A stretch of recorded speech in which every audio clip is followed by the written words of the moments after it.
Estimados invitados, en nombre de la Facultad de Ingeniería y Ciencias de la Universidad Adolfo Ibáñez y el World Energy Council WEC Chile, les damos la más cordial bienvenida a todos quienes nos acompañan en el ciclo de charlas Desafíos de la Energía 2023, específicamente en este conversatorio que llamamos Seguridad Energética. ¿Cuál es el precio?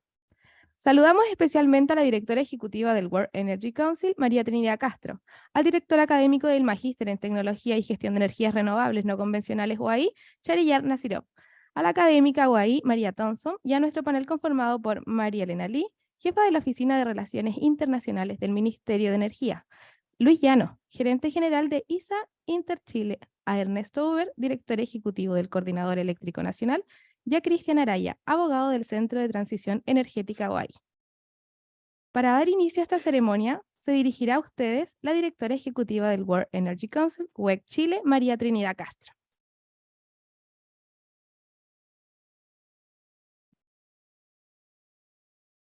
Gracias, Connie, por esta presentación. Saludos para todos los que están hoy día en este lugar y donde quiera que se encuentren, desde el viejo continente. Te saludamos también. Gracias por acompañarnos. Buenos días a todos quienes nos acompañan el día de hoy en este encuentro aquí presentes y a quienes nos acompañan desde cualquier lugar del mundo. ¿Cómo estás? Saludamos a nuestros amigos latinoamericanos también de WEC Colombia, WEC Argentina, Uruguay, Ecuador y Panamá, que están entre quienes nos acompañan el día de hoy. A nombre del World Energy Council, en su capítulo chileno, organización internacional presente en más de 80 países que dedica hace más de 100 años su propósito de promover un sistema energético sustentable centrado en el mayor bienestar de las personas, les saludo en mi calidad de directora ejecutiva en este especial encuentro de conversación. La seguridad energética es uno de los desafíos centrales en todo sistema energético. Refiere al asegurar de manera confiable y certera la provisión de toda la energía necesaria para la vida en sociedad. El World Energy Council, y para nuestra institución, la seguridad, accesibilidad y sustentabilidad conforman el triángulo de desafíos interrelacionados que llamamos el trilema energético. Este desafío multifactorial que va moviéndose e intensificándose de acuerdo a los contextos de cada realidad histórica, cultural, económica y política, entre otras.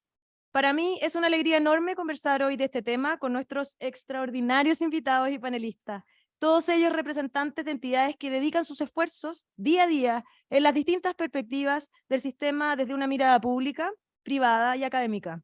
Estamos especialmente agradecidos por la Universidad Adolfo Ibáñez y a todo su equipo por apoyar la realización y finalmente llevar a cabo este cuarto encuentro que se enmarca dentro de un ciclo de conversación donde buscamos justamente plantearnos escenarios, comprender de manera diversa y multisistémica este desafío en el que nos encontramos actualmente. Algo así como la revolución de la energía, la era de la humanización de la energía. Muchas gracias a todos ustedes y los dejamos con este conversatorio que denominamos Seguridad Energética. ¿Cuál es el precio? Saludos para cada uno. Muchas gracias.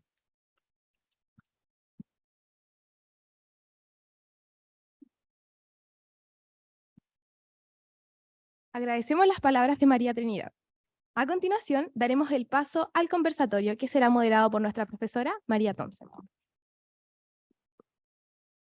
Muchas gracias. ¿Aló? ¿Me escuchan? Ya. Bueno, primero que todo, bienvenidos. Muchas gracias por acompañarnos el día de hoy en este conversatorio donde vamos a estar tratando temas de seguridad energética. Quiero saludarlos a todos ustedes, a quienes nos acompañan aquí de manera presencial y a quienes nos están acompañando a través de la transmisión vía streaming.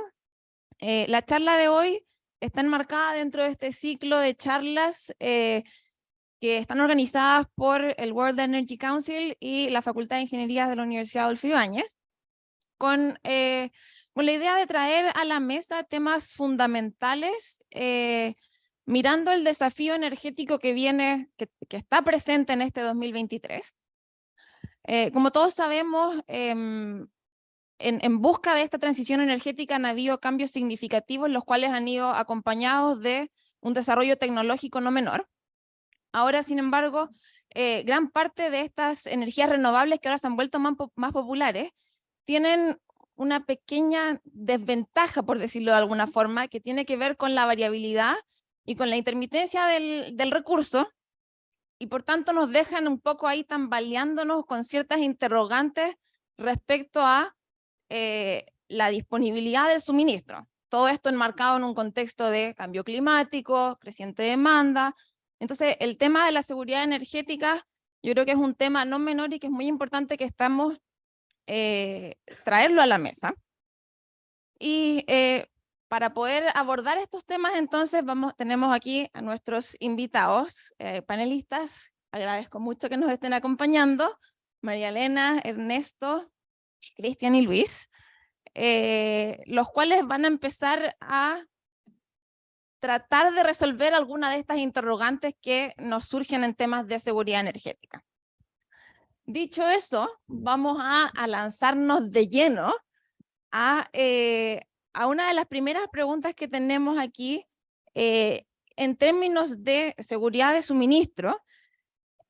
¿Cuál es la situación actual en la que nos encontramos y cómo se encuentra el sistema eléctrico nacional y particularmente cómo hacen el monitoreo de ella desde el punto de vista del Coordinador Eléctrico Nacional? ¿Cómo estamos preparados para lo que se nos viene? Bien, esa pregunta es para mí. Esa pregunta es para ti, Ernesto. Sí, vamos. Ahí estamos, ya. Ok, bien. Muy buenos días a todas y todos. Agradecer al equipo que organizó este encuentro. Yo les comentaba a Trinidad María antes de comenzar que, bueno, tengo una especial conexión con la Universidad Adolfo Ibáñez porque hace allá algunos años, del orden de 20, me tocó estudiar ahí en la sede que está en Presidente Razo, dijera, ¿no? ¿Sí? Así que, bueno, encantado de estar acá. Uno recuerda estas salas me acuerdo que habían allá, donde uno tenía que estar muy atento porque habían profesores que a uno lo miraban y a veces lo interpelaban, ¿ya? Pero aquí va a ser más relajado el tema en todo caso, esperemos que sea más relajado y bueno, y también recibir el feedback y las preguntas de la audiencia que siempre son bienvenidas y muy interesantes.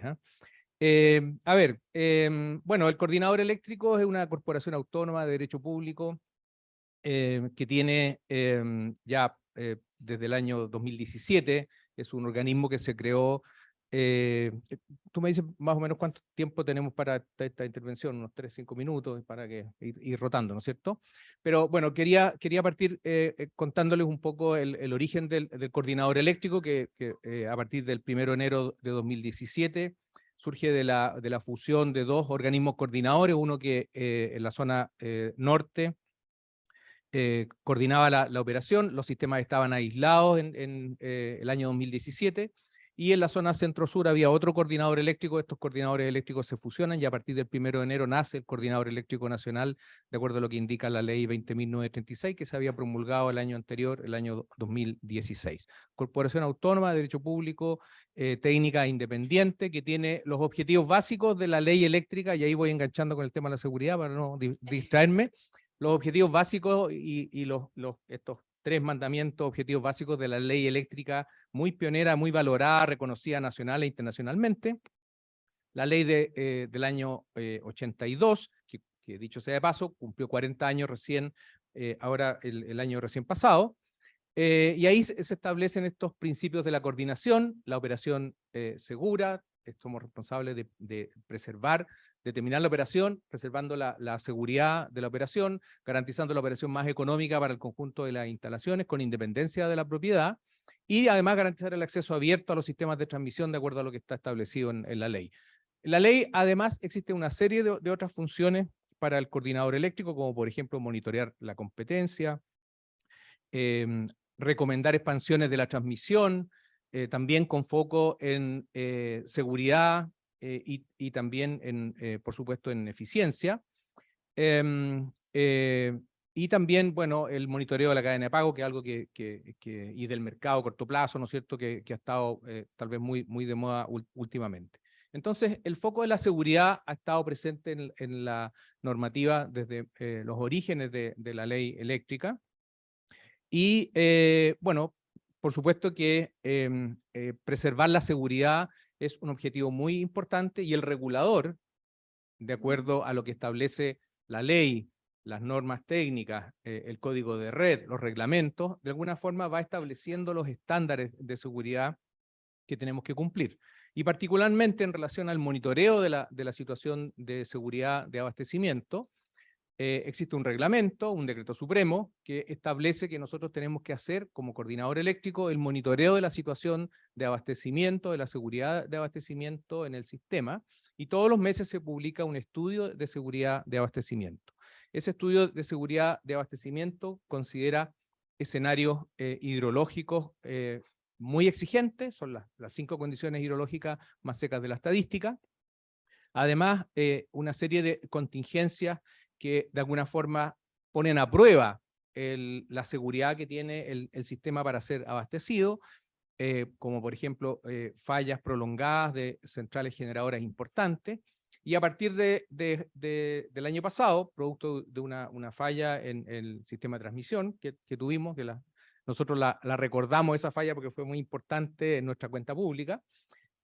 También hemos incorporado dentro de los análisis y el monitoreo de la seguridad de abastecimiento la indisponibilidad de una línea de transmisión, particularmente el tramo entre la subestación Nueva Pan de Azúcar y Pulpaico en 500 kilovolts por aproximadamente una semana. Y con esta situación más eventuales restricciones asociadas, por ejemplo, a la situación de cambio climático, además de la sequía, eventuales marejadas que puedan impedir la descarga normal de combustible. Con todo eso se conforman estos escenarios críticos, tipo tormenta perfecta, ¿no es cierto? Restricciones también en la disponibilidad de combustibles diésel, y con eso hacemos un monitoreo de la situación de abastecimiento. Recientemente publicamos el estudio de seguridad del mes de junio, que dicho sea de paso, para los que lo siguen, ahí no están consideradas las últimas precipitaciones que tuvimos ahora hace muy poco, que han sido muy beneficiosas, por supuesto que han generado impacto en la población, situaciones que han sido bastante dramáticas, y bueno, como coordinador también nuestra solidaridad con las personas que han sido afectadas por este evento climático de gran magnitud. Estuvimos revisando la situación histórica y a comienzos del siglo, cuando llovía, no sé, alguien se acordará, los más seniors probablemente, aquí lo estoy mirando algunos, se acuerdan que efectivamente habían eventos de precipitaciones importantes. Hoy día pasamos de una energía embalsada al orden de 1500 gigawatts, energía física, no necesariamente gestionable, a valores en torno a los 3000 gigawatts, 2250 gigawatts, pero bueno, todavía tenemos capacidad de embalse en los sistemas, hay algunos embalses que se llenaron, por supuesto, pero sin duda que esto, desde el punto de vista de la seguridad de suministro, ha sido una buena noticia, y vamos a tener que seguir monitoreando en el contexto de este estudio de seguridad de abastecimiento las condiciones. Particularmente en esta época del año, en el mes de julio, se realizan lo que nosotros llamamos rutas de nieve, una medición de cuánta nieve hay acumulada, porque de alguna forma ese es como el seguro que tenemos para la situación de deshielo, y de alguna forma reforzar el abastecimiento del sistema eléctrico nacional. Bueno, el monitoreo de la situación de abastecimiento es muy importante, como también son muy importantes las condiciones de seguridad para abastecer la demanda. Y ahí el código de red nuestro, la norma técnica, todos los países tienen, además de un coordinador, un operador, también un código de red, establece los estándares de seguridad. Y esos estándares de seguridad son los que tenemos que respetar para que la operación del sistema sea segura, confiable, además de ser costo efectiva y, digamos, al mínimo costo. Y bueno, y esos estándares son las reglas del juego, son estándares por lo demás internacionales, porque yo he escuchado en algunos foros que algunos han planteado que ciertos estándares debieran ser revisados, debieran relajarse. Hay importantes, no quiero nombrarlas, pero importantes empresas participantes del mercado que nos han dicho, oye, ¿por qué no este tramo lo operan con criterio N? ¿Ya? Pero eso sin duda que tiene un impacto, primero, porque no cumple la normativa, ¿no es cierto? Y segundo, afecta a la seguridad de los clientes finales. Y en esta transición energética, el foco de la seguridad en el cliente final es muy relevante. eso es lo que quería decir en esta etapa. Después podemos hablar más de la transición energética y los desafíos que vienen en esta década decisiva. Bien. Muchas gracias. Quiero agarrarme de el contexto que nos presentabas en vista del reciente temporal que tuvimos, que dejó bastantes estragos en varios lugares. El cambio climático es algo que está sumamente presente en nuestra realidad actual. Y para bien o para mal, las cosas, si siguen como están, no van a mejorar mucho. Entonces quería preguntarte, Cristian, ¿qué implicancias crees tú tiene el cambio climático en términos de seguridad energética para nosotros? Bueno, primero que nada quería agradecer a WEC y a Centra de la universidad con el cual estoy colaborando hace un tiempo por la invitación. Y para responder a la pregunta tuya, María, que es un tema bastante amplio, voy a tratar como dice Ernesto, concentrarme en el objeto de este panel.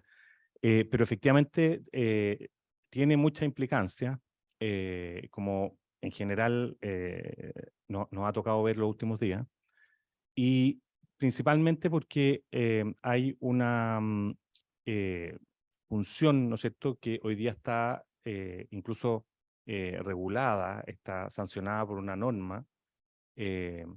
Como muchos de ustedes deben saber, Chile en forma avanzada, diría yo, respecto a otros países, cuenta con una ley marco de cambio climático hace exactamente un año, y en esa norma se establecen dos fines muy importantes. Uno, una meta de mitigación, que significa que las emisiones de gases de efecto invernadero tienen que reducirse y ser carbono neutrales a más tardar el año 2050. Y eso significa, ¿no es cierto?, que la implicancia que va a tener en la estructuración de la industria eléctrica, de cómo se organiza, cómo opera y cómo se regula, va a estar directamente influenciada por esta obligación legal, y que además hubo un consenso bastante amplio en que se requiere.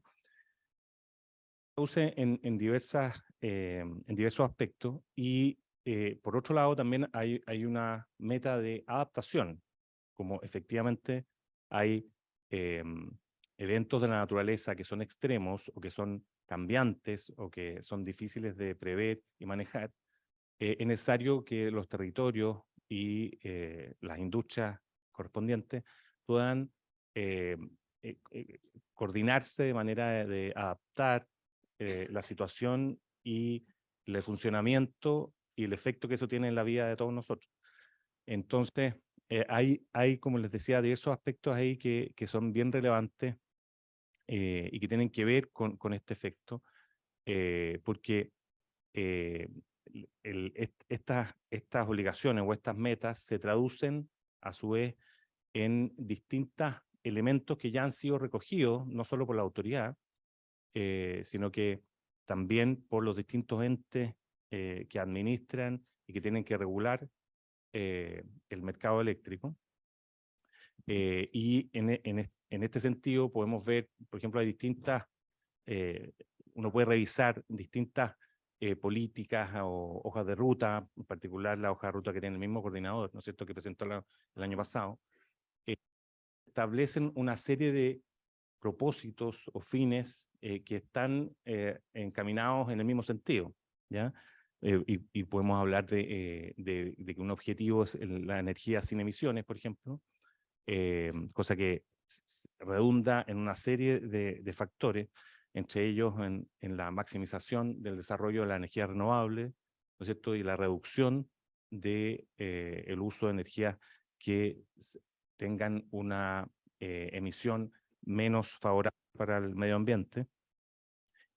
fomentar un sistema robusto y resiliente, por lo mismo que decía Ernesto hace un minuto, es decir, van a ocurrir una serie de eventos que no son los hoyos en las calles, como decía alguien hace un tiempo, sino que son cosas realmente importantes y que van a necesitar que los sistemas funcionen, puedan levantarse rápidamente si es que hay alguna contingencia y tener un mecanismo de administración bastante más alerta de lo que a lo mejor veíamos hace algunos años.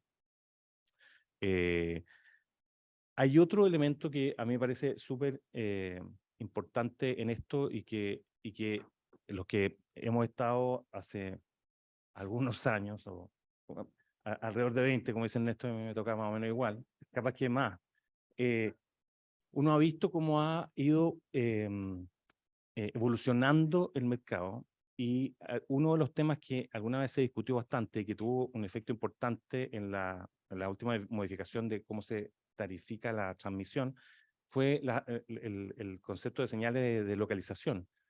Y vemos que a raíz de una serie de cambios en la industria, en el mercado eléctrico, se ha vuelto a hablar sobre eso y se ha vuelto a revalorizar ese concepto.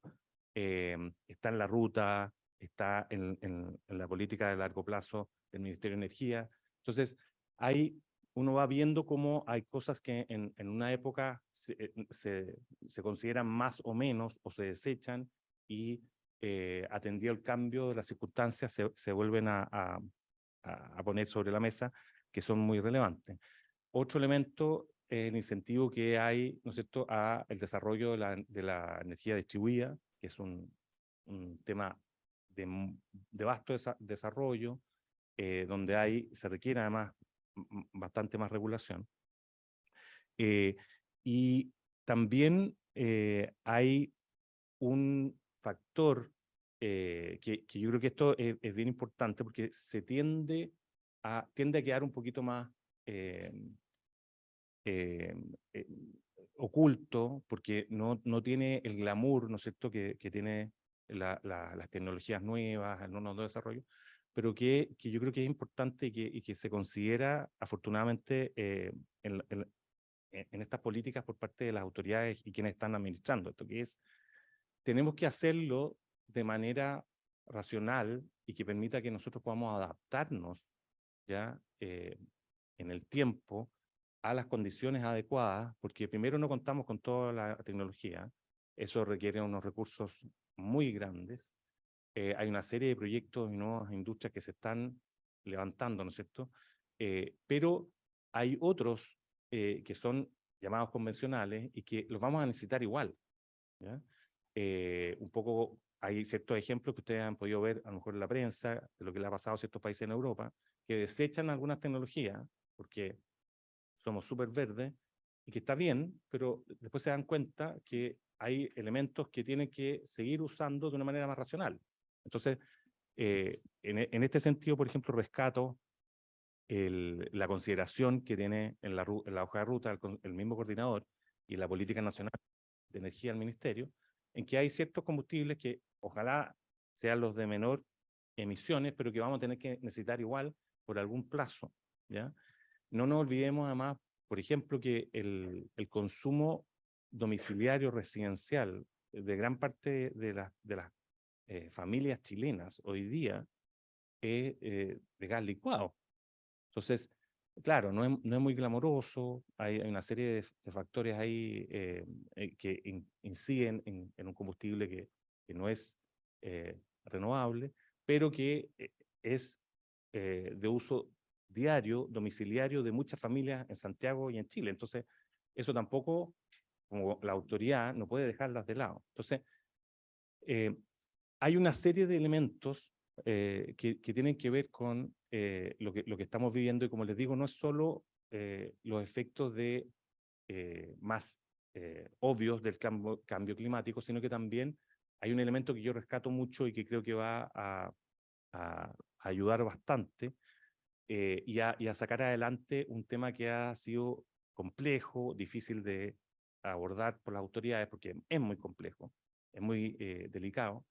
Pero yo creo que toda esta normativa del cambio climático, y por eso que la uno con el tema que estamos conversando hoy día, va a contribuir a una mayor seguridad energética porque va a incentivar y a empujar de una manera mucho más fuerte, creo yo, el proceso de planificación territorial. Hay una serie de elementos de ordenamiento territorial que hace mucho tiempo se ve que generan problemas, ¿no es cierto? Y tienen implicancias muy grandes con las comunidades.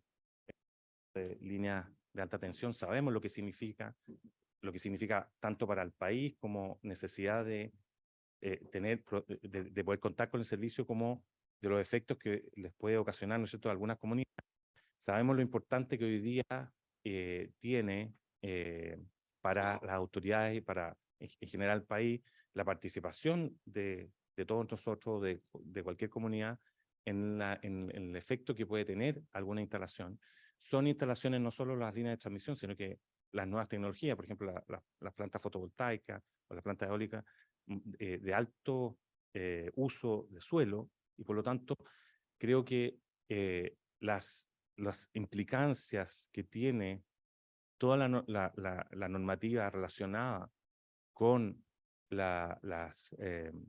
el cambio climático y los factores de cambio climático que tienen que incorporarse en los planes reguladores y en todo el ordenamiento territorial, creo que va a ser un factor de coadyuvante en forma bastante más acelerada de algo que se habla hace mucho tiempo, pero que efectivamente no se aborda en su total complejidad, porque es un tema muy delicado. O sea, esto no depende de un gobierno en particular, sino que es muy delicado poder decir y poder determinar qué se va a hacer en cada territorio, cómo se va a usar, ¿te fijas? Porque hay mucho que va a estar felices que se use para una cosa, otros no. Entonces, creo que ese factor va a ser bien relevante. De hecho, hace poco, unos meses atrás, se dictó y se presentó por el Ministerio del Medio Ambiente una guía para la evaluación ambiental estratégica de la incorporación de todos los principios y elementos del cambio climático en los planes reguladores, que va a ser un temón, algo muy complejo, pero que ya se está avanzando en eso. Y yo creo que ese factor va a incidir positivamente en el desarrollo de la industria.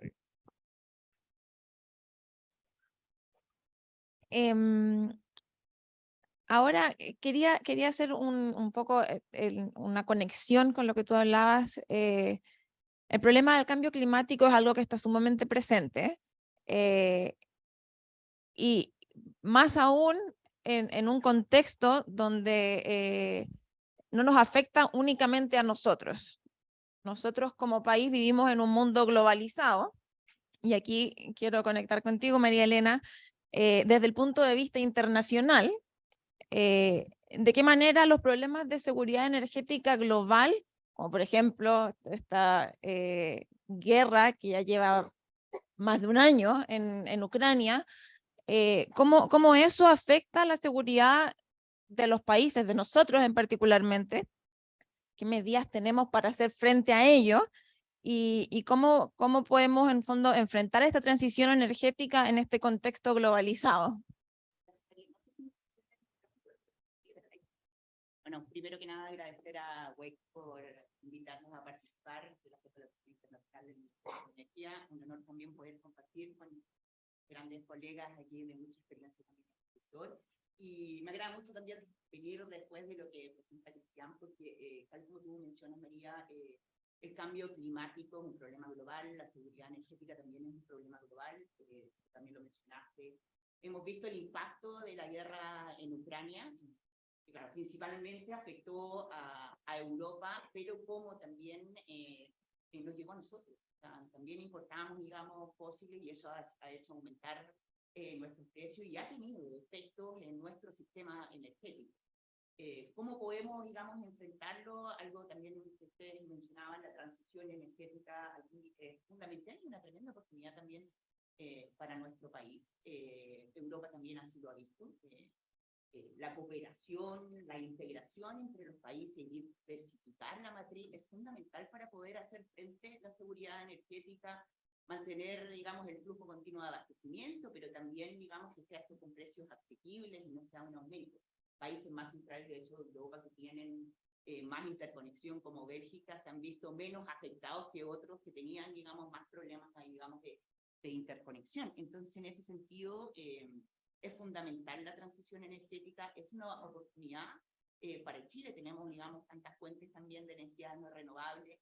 Hay que impulsar la tecnología, también Cristian aquí lo dijo, tenemos que buscar nuevas fuentes y cómo esto lo abordamos en forma conjunta. Esto es un desafío global, no es un desafío, digamos, que solo a Chile.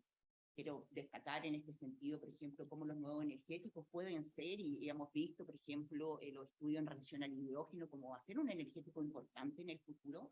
Chile ha tenido una estrategia, ¿cierto?, que se planteó el 2020, ahora estamos trabajando en un plan de acción y ver cómo, digamos, podemos generar condiciones para ir diversificando y cooperando e integrándonos también en el mundo global. La tecnología también, esto es importante, también lo mencionaba, la flexibilidad, ver cómo vamos adaptando, ver cómo afrontamos también estos desafíos que tienen estos nuevos energéticos de fuentes renovables. En ese sentido, Chile también ha impulsado esta agenda de transición del segundo tiempo. Vamos, digamos, trabajando de la mano también en el ámbito internacional para ver cómo conectamos y colaboramos y cooperamos entre todos para caminar transición. Después voy a hablar un poco más también de la región, que es fundamental que podamos ir la integración energética regional es fundamental, y como todos los foros internacionales en la materia de energy outlook, dar recomendaciones, que es el camino correcto, hablar de introducción, de estimular la innovación y buscar, digamos, nuevas energéticas, de poder gestionar la demanda energética y la eficiencia, digamos, para poder asegurar este camino, digamos. Esto y después hablamos un poco del enfoque regional. Muy bien. Muchas gracias. Seguimos entonces hablando y en este entorno globalizado. Pensemos ahora, quiero conectar un poco con el Trilema Index, que es este indicador establecido por el World Energy Council, el cual considera distintas aristas, una de las cuales es la seguridad energética. Tenemos también, por otro lado, la sostenibilidad y la equidad, pero quedémonos en lo que nos convoca el día de hoy, que es seguridad energética. Entonces, Luis, quería preguntarte, aquí la pregunta precisa, ¿cuál es el precio que involucra la seguridad energética actual en el país y en el mundo? ¿Funciona el...? ¿Bien? Sí. Sí. Gracias, María. Cristian dijo que era la pregunta precisa, no, la pregunta difícil. Exactamente. Bueno, es más fácil hablar del precio cuando uno ya ha pagado el precio. Y enseguida les voy a contar por qué. Antes quiero pues como contarles un poco quién soy yo. Llegué al país el 20 de enero, vengo desde Colombia, en Medellín. He estado casi 30 años en el sector eléctrico principalmente. Interchile es el segundo transmisor acá en Chile, lleva más o menos unos 10 años de operación. Su principal activo es la línea Cardones-Polpaico, de la que habló ahorita Ernesto Uber, que va de Coquimbo hasta Antofagasta, una línea muy importante para lo que son los objetivos de la descarbonización de Chile. Y actualmente estamos participando del consorcio que está construyendo la megalínea Quimallo-Aguirre, que es una línea que va desde Santiago hasta Antofagasta también, impresionante. Y también estamos construyendo una línea hacia el norte que se llama Quimal Lagunas. Interchile es una empresa de ISA. ISA es una empresa de más de 50 años con sede en Colombia, con presencia en transmisión de energía en 5 países y tal vez la red de transmisión más grande de Latinoamérica, como dándole la vuelta al mundo y un poquito más, ¿cierto? Esa es la cantidad, un poco más de 40.000 kilómetros de circuito. Mi formación básica es ingeniero electricista, Me encanta. Me encanta estar acá con ustedes. Me encantan las universidades, las aulas, poder compartir con todos. Bueno, en fin. Miren, yo quiero empezar por asegurar pues como un lenguaje común en dos cosas. Una es que cuando en el Consejo Mundial de Energía hablamos de sistemas energéticos, estamos hablando de absolutamente todo. Petróleo, gas, electricidad, todo. Actualmente, y es parte de lo que es la transición que hablaba María Elena, casi que entre el 70 y el 80% de los sistemas energéticos del mundo dependen de los combustibles fósiles. La transición es precisamente reducir eso hasta el 50%, de aquí al 2050 más o menos, y gran parte de eso que se reduce se va a llenar con electricidad. Hoy la participación de la electricidad es del orden del 16% y eso va a subir casi al 30%. Por eso hablamos de que no solamente el consumo de energía eléctrica, sino también las redes de transmisión se van a duplicar completamente. Lo segundo que quería mencionar es el concepto de seguridad energética. Cuando nosotros hablamos de seguridad energética, tenemos que entender que es un concepto de la hora, como lo decía Ernesto ahorita, muy claro, es cómo despacho las redes eléctricas, por ejemplo, cómo gestiono toda la parte de la gasolina, del diésel, cómo hago todo ese manejo para que siempre haya energía aquí. Pero también la seguridad energética es un tema de largo plazo, muy de largo plazo. ¿Cómo preparo al país? ¿Cómo preparo los sistemas energéticos para que en 5, 10, 15 y 20 años podamos atender confiablemente la demanda? Pero no solamente es atender confiablemente la demanda de energía. El World Energy Council dice que además seamos capaces de resistir el impacto de eventos extremos, pero que además seamos capaces de reponernos si eso ocurre. Y todo eso es seguridad energética, para que unifiquemos como un poquito ese lenguaje. Yo hay veces doy una anécdota cuando hablo de seguridad energética, y es la importancia de uno entender lo que va a pasar después. Imagínense ustedes que se tiren de un edificio de 10 pisos. Cuando ustedes van en el piso 5º, ustedes pueden decir, a mí no me ha pasado nada. Voy muy bien, voy muy bien. Eso pasa cuando no vemos la seguridad energética en su contexto de largo plazo. ¿Y qué va a pasar cuando llegues allá? ¿Sí? Ese es el gran anécdota. ¿Cuál es el precio? Permítanme empezar por contarles mi historia en Colombia. Colombia, de marzo del 92 a abril del 93, sufrió un racionamiento impresionante. Imagínense ustedes por casi 13 meses que tenga que estar 9 horas sin energía al día.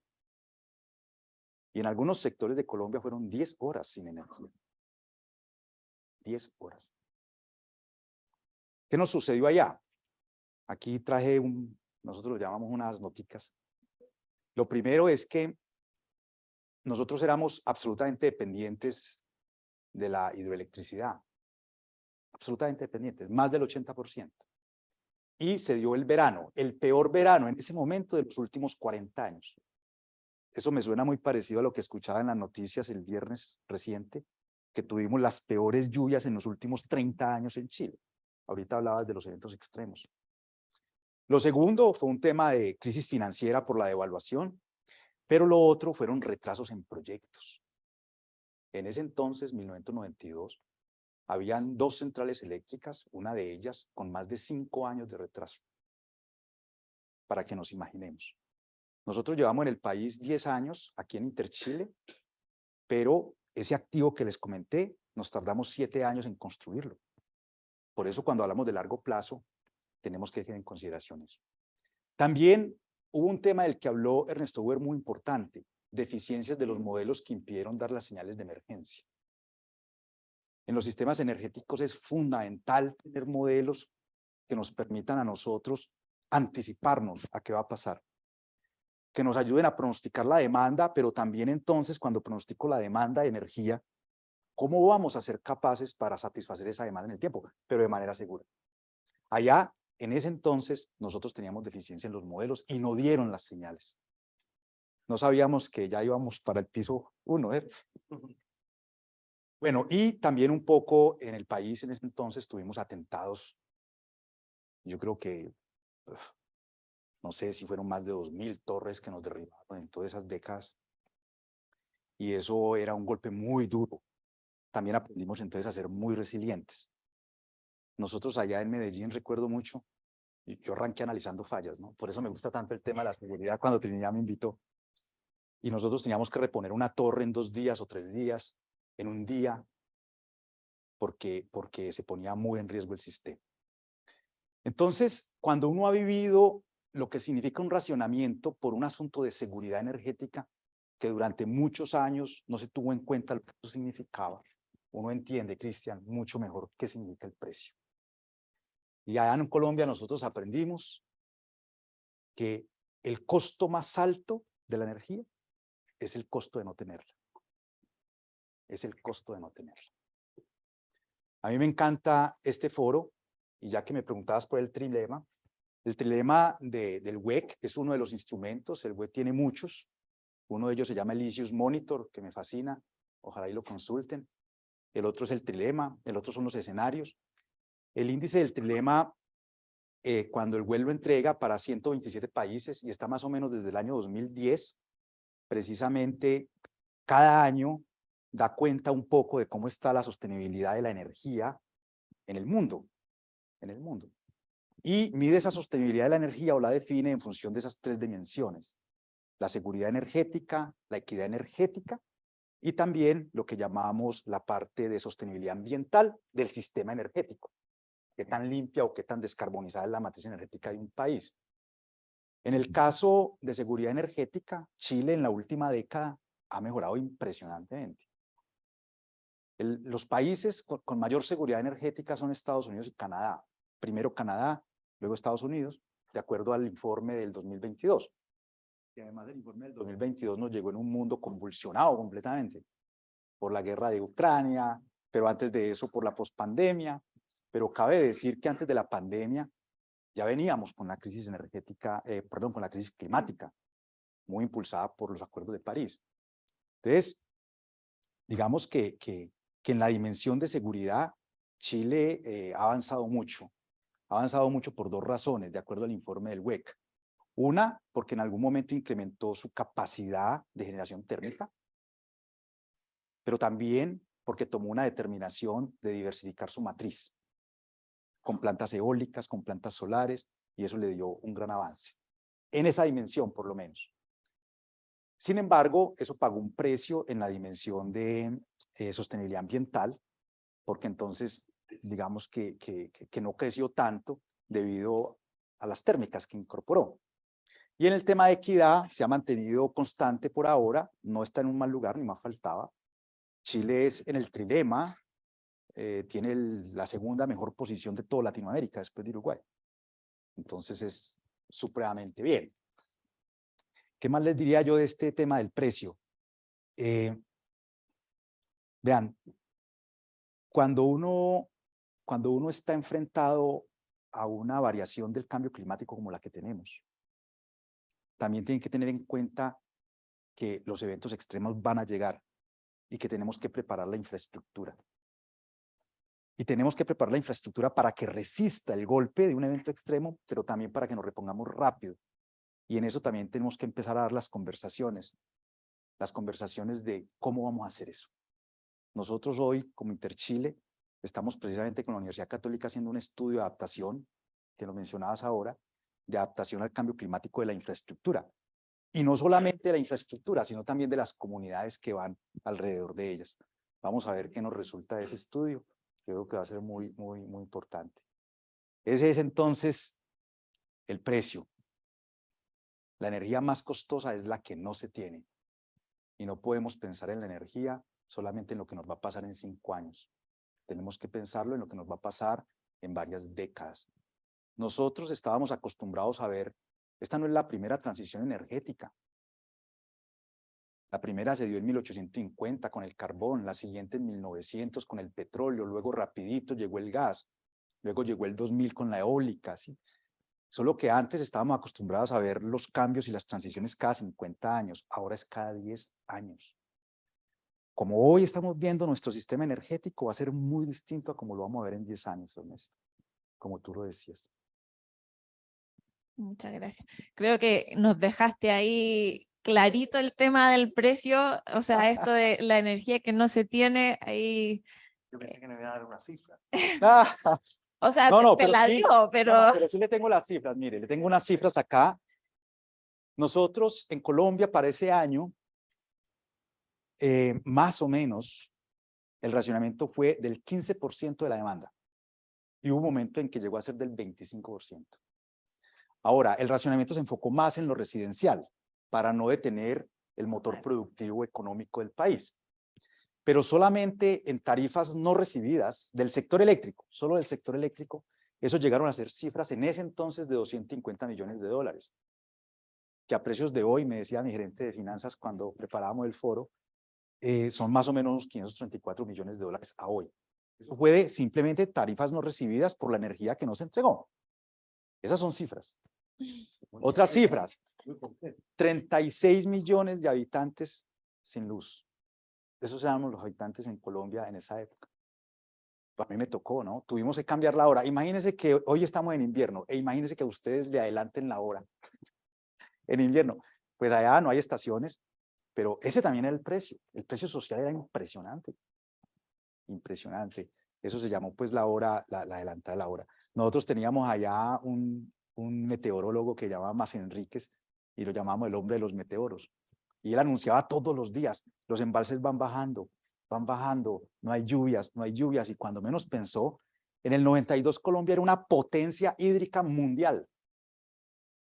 ¿Y cómo es que de un momento a otro no tenemos agua? Eso fue impresionante. Ahora, la gran lección es que Colombia se transformó mucho. Del 92 para atrás, en 20 años, habíamos tenido o acumulamos 3 racionamientos. Del 92 para adelante, 30 años después, no hemos tenido ni uno solo. Porque nos fortalecimos en las instituciones, nos fortalecimos en la política pública. De hecho, el trilema, como instrumento del World Energy Council, es un instrumento principalmente para política pública. Cuando a un país le va bien en el trilema, típicamente es porque da cuenta de que sus políticas públicas, principalmente a largo plazo, son muy exitosas.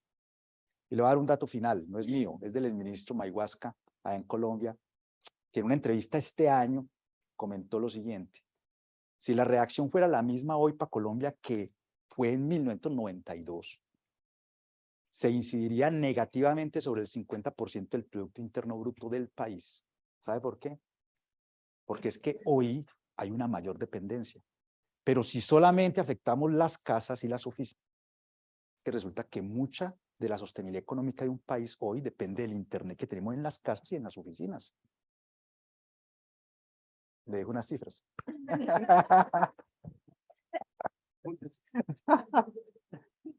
Muchas gracias. Sigamos entonces en este contexto que planteabas tú, pensando en que todas estas políticas y medidas que uno hace tienen que ser mirando, mirando esta transición energética como un proceso de transición, focalizados no solo en el hoy, sino que en lo que viene más también en el largo plazo. Y desde este punto de vista, entonces, quería preguntar, Ernesto, ¿cómo están viendo este proceso desde el coordinador y qué desafíos están imponiendo este cambio tecnológico? Voy a poner el cronómetro para tenerme más de la cuenta. A ver, primero algunos comentarios antes de ir al tema de la transición y Cristian acá mencionó la hoja de ruta del coordinador. Bueno, inevitablemente con las intervenciones de mis colegas, bueno, surgen los temas que mencionaba María Elena como una situación que hay que atender. Nuestro país tiene una economía muy abierta, por lo tanto las cosas que ocurren internacionalmente, los precios internacionales de los combustibles sin duda nos han afectado y esta situación de esta guerra en Europa afectó los precios de los commodities.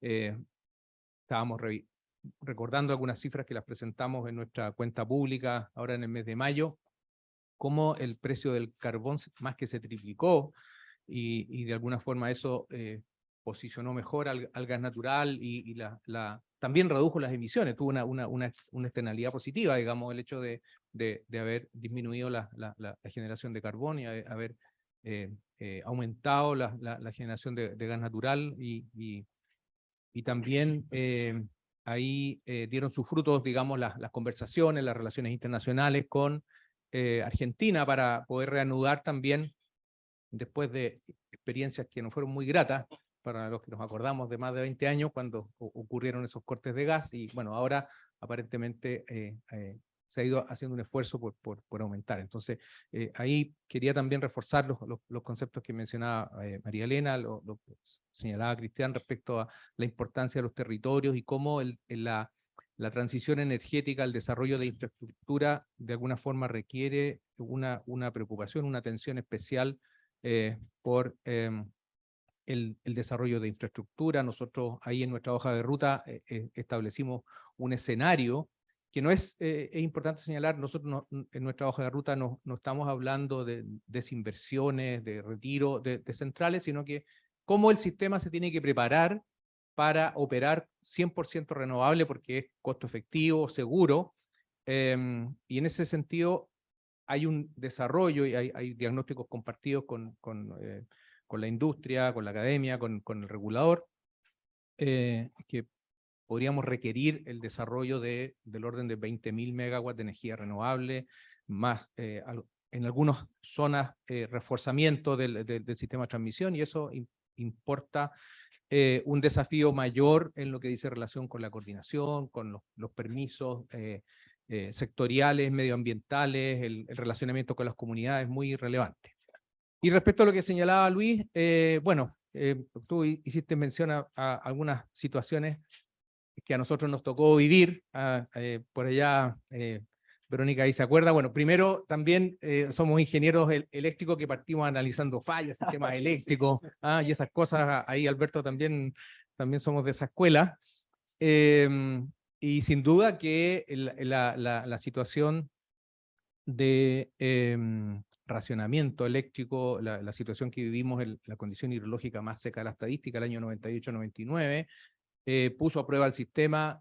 Recuerdo en esa época, y algunos los más seniors se acordarán aquí, como teníamos esos cortes rotativos y programados. Bueno, nuestro sistema se ha fortalecido, tenemos esto que explicaba yo en la intervención anterior, este monitoreo de la situación de abastecimiento para tratar de anticipar mediante los modelos de pronóstico y además incorporar, perdón, las condiciones tipo tormenta perfecta, ¿no es cierto? Para decir, oye, bueno, podemos tener restricciones de suministro de combustible, podemos además tener indisponibilidades de centrales, podemos tener cortes de líneas de transmisión, y hay un desafío que le dejo aquí a mi amigo Luis, y felicito, digamos, lo que tú mencionabas respecto a el análisis de la robustez y de la fortaleza de la infraestructura de transmisión. O sea, hoy día tener una línea de transmisión, también nos pasó en la zona sur, ahí Verónica se está acordando seguramente el año pasado, como tuvimos también algunas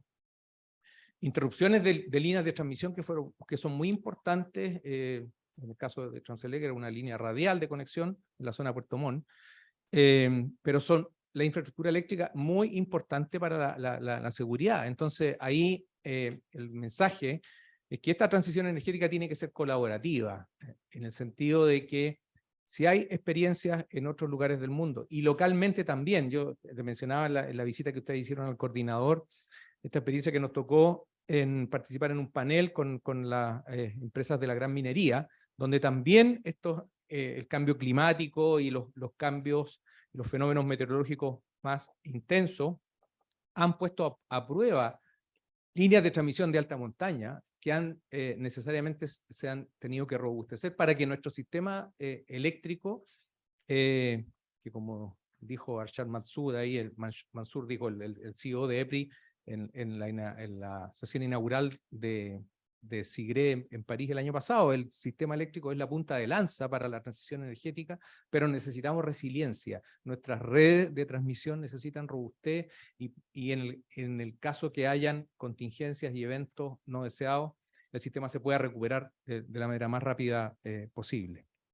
En todo este contexto, que tú ahí nos transportaste un poco al pasado con la situación del racionamiento, los estudios de análisis de falla que nos tocaba realizar. Bueno, el sistema eléctrico tiene que desarrollarse. Nosotros publicamos el año pasado, hace aproximadamente a mediados de año, nuestra hoja de ruta para una transición energética acelerada, donde establecimos de alguna forma un objetivo que es muy desafiante, lo vemos posible en la medida que existan ciertas condiciones habilitantes. Reitero que esa hoja de ruta no es una hoja de ruta de desinversión. Hoy día existe un acuerdo público-privado que establece el retiro de centrales a carbón, es un acuerdo de allá del 2018-19, donde de los 5.500 megawatts de potencia instalada que teníamos en esa época, se supone que, de acuerdo a ese plan de retiro hacia el 2040, a mediados de esta década, 2025-2026, ya se van a haber retirado más de 3.500 megawatts, un 65% del parque generador a carbón que había en esa época, pero sin duda que el proceso de la transición energética requiere poner atención en ciertas condiciones habilitantes.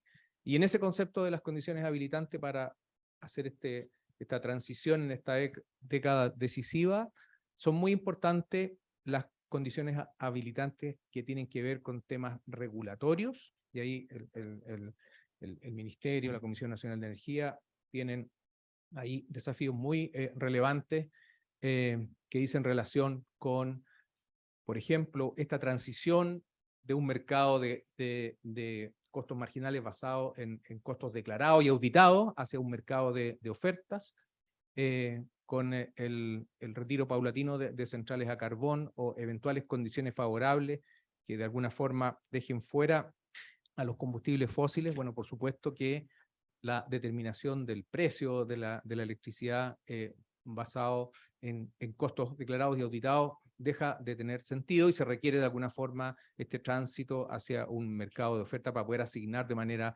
más eficiente el despacho, los recursos y la operación del sistema. También que desde el punto de vista de la regulación, que de alguna forma nosotros vemos que se han dado pasos importantes en el sentido de que las plantas renovables también deberían ser capaces de entregar atributos de red. Hoy día, en la medida que vamos retirando plantas convencionales, ya sea por este acuerdo público-privado que hay de retiro centrales a carbón, o sencillamente porque las condiciones del despacho son favorables y implican ir operando el sistema sin centrales convencionales sincrónicas, entonces sin duda que se requiere atributos de control de frecuencia, atributos de inercia, fortaleza de red en la zona norte, particularmente nivel de cortocircuito.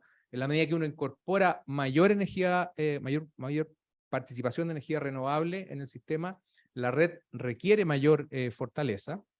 Y nosotros ahí, dentro de nuestra hoja de ruta, hemos dado algunos pasos. Por ejemplo, hemos lanzado una licitación de condensadores sincrónicos, algo que puede sonar un poquito técnico, digamos, pero en el fondo estamos hablando de fortaleza de red para que el sistema pueda operar en forma segura y pueda ser resiliente frente a fallas normales que pueden ocurrir, como descargas atmosféricas, fallas en líneas de transmisión que incluso pueden tener reconexiones exitosas, pero esas perturbaciones en el sistema requieren una cierta fortaleza de red, particularmente en la zona norte, donde el potencial de energía renovable que hay es muy relevante. Hay algunos estudios del Ministerio de GIZ, donde hemos visto que el potencial de generación solar, eólica, en nuestra matriz es como 70 veces la potencia instalada que tenemos hoy día, que es superior a los 33 gigawatts en nuestro sistema, y un tercio, un poco más de eso, es energía renovable variable.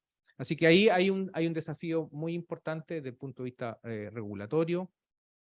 Esta ley de impulso a las renovables, estableciendo ciertas cuotas, no solo anuales, sino que también en términos horarios, sin duda que va a impactar positivamente en la transición energética. Los sistemas de almacenamiento también son muy relevantes. Nosotros hemos visto que de alguna forma el plan de generación, el plan de obras de generación que tiene, obviamente estas energías que hoy día se llaman energías renovables no convencionales, ya son convencionales, porque uno ve que en la matriz de generación lo que tenemos es parques fotovoltaicos, parques eólicos, que esperamos que lleguen con atributos de red, como les decía, por el tema de la seguridad, pero sin duda que los anuncios que ha hecho la autoridad en relación con los temas de sistemas de almacenamiento son la clave para que esta transición energética sea exitosa y eso también lo hemos declarado en nuestra hoja de ruta. La línea de corriente continua, que es una tecnología nueva para nuestro sistema, pero una tecnología muy probada, esta línea HVDC que mencionaba Luis, que esperemos que esté en servicio al final de esta década, comienzo del año 2029, el comisionamiento, y ahí hay otro desafío que esperamos que se cumpla. Sin duda que va a ser una de las condiciones habilitantes para que la transición energética sea exitosa, y en el fondo el objetivo de nuestra hoja de ruta es establecer que mediante las condiciones tecnológicas desde el punto de vista regulatorio, el sistema sea capaz de operar 100% con energía renovable a partir del año 2030. Es un desafío ambicioso. Nuestro sistema es un sistema eléctrico reconocido por incluso economías más desarrolladas que la nuestra. Los números nuestros son muy, uno ve los rankings de la Agencia Internacional de la Energía, el haber llegado el año pasado a 28% de participación de energía renovable variable es algo realmente notable. Uno ve el ranking de los países bueno, comparando con el Reino Unido, en Europa, o la situación de CAISO en California, en Norteamérica, ERCOT, Dinamarca incluso, que nosotros vemos que la participación nuestra va creciendo a llegar a valores similares a los que tienen en esos países. Del orden de 30% de participación en energía hemos alcanzado este año, en energía renovable variable, que si agregamos la biomasa, la mini hidro, obviamente ahí llegamos a valores mayores, pero el desafío es estas fuentes tecnológicas que tienen ciertas debilidades, como dijiste tú, María, pero bueno, fortalezas muy importantes, que es bueno que la audiencia lo tenga claro, en el sentido que es energía local. Y si hablamos de seguridad energética, cuando tenemos que importar combustibles fósiles y hay contingencias y conflictos internacionales, bueno, tener energía en casa es muy relevante desde el punto de vista de la seguridad energética. Yo recuerdo, no hace mucho tiempo nos invitaron a un foro, y en el foro, perdón, el foro era muy notable uno de los títulos de los paneles, que hablaba que la energía renovable, una cosa media poética, la energía renovable como un escudo protector para la seguridad energética de nuestro sistema eléctrico, ¿ya? Porque es energía que se produce acá, digamos, no hay que importarla, ¿no es cierto? Y a propósito de importar, tú hablaste también de las interconexiones regionales. Hoy día tenemos una línea de transmisión, además de las interconexiones gasíferas, que se han ido retomando, yo creo que es muy relevante, esta línea de transmisión que está en la zona norte, que de alguna forma hoy día no es una línea de interconexión, es una línea que nos permite en forma radial exportar electricidad cuando en la zona norte tenemos que aplicar curtailment y reducciones porque los sistemas de transmisión no tienen mayor capacidad, dado que el estándar de seguridad, este estándar internacional, tenemos que respetarlo para la seguridad de los consumos. Entonces, sin duda que ahí también hay un desafío relacionado con las interconexiones regionales que van a ayudarnos en esta transición energética. Sin seguridad no hay transición energética exitosa. Eso me marcó 15 minutos, así que voy a ceder aquí el micrófono porque estamos un poquitito justo. Sí. Agarrándome un poco de lo que tú decías, entonces, María Elena, quería preguntarte un poco en el plano regional, pensando en cómo está Chile posicionado en nuestra región, y de qué manera junto con nuestros vecinos o con los otros países que están aquí en esta zona, podemos trabajar para buscar una mejora en términos de seguridad energética. Y ahí preguntarte también el tema de la integración energética que tú mencionabas, si es posible o no de implementarse aquí. Gracias, María. Bueno, agradecer a Ernesto porque muchas de las cosas que iba a comentar también las mencionó. Creo que en los últimos años, de hecho, es uno de los casos más importantes, digamos, de esta cooperación e integración regional, el caso de Argentina, digamos, como un individuo también avanzando después de la crisis que tuvimos en el 2008, digamos, ahora ya tenemos una relación también mucho más estable. Eso da muestra también de la importancia de las relaciones internacionales. Difícil no comentar lo que ustedes mencionaron también, como decía, el cambio climático es fundamental y tenemos, digamos, esta transición energética y los desafíos que tenemos en forma global, el cambio climático de todo. Vemos como las crisis internacionales, además, tú ahí hablamos de los rankings y cómo retrocedieron un montón y tuvieron que reabrir y usar, digamos, energéticos fósiles en Europa para poder hacer frente a la crisis energética. Creo que eso es un desafío de cómo podemos, lo que hablábamos antes, ¿no? Como ir diversificando nuestras fuentes energéticas, y ahí el rol de nuestra región es fundamental. Vivimos en una región rica de energéticos, energías sostenibles, minerales críticos.